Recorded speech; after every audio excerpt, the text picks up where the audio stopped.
May bago tayong dalawang baka, mag-ina. Kararating lang kaninang umaga. Ang isa ay nakatayo, siguro busog na. Napakaganda ng mga damo rito sa likod ng bahay ni Kuya Chris. Sobrang quality. Maaga sila siguro nabusog, kaya nakatayo na lang.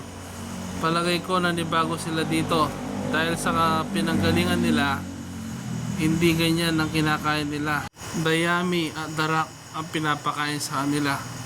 Dito, sobrang mabubusog talaga sila dahil fresh na damo ang kakainin nila. Makikita mo naman sa picture, medyo payat sila.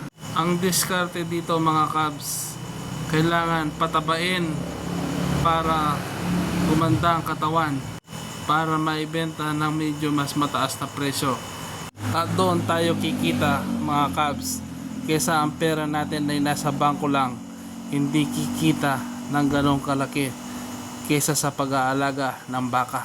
Bali ang baka natin mga Cubs ay 6 na. Bali dito sa kabilang side, ang 4 na to ay dumalaga.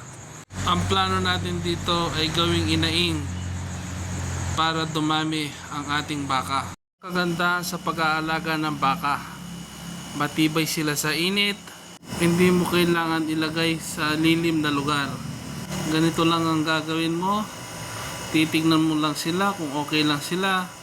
Pagdating ng mga alas 2, alas 3 ng hapon, bibigyan mo ng tubig, tapos na. Ang pag-aalaga ng baka ay isang hobby na kikita ka. Bali na una ang dalawang baka na to, galing to kay Boss Maki. Shoutout kay Boss Maki, talagang quality ang bakang ire.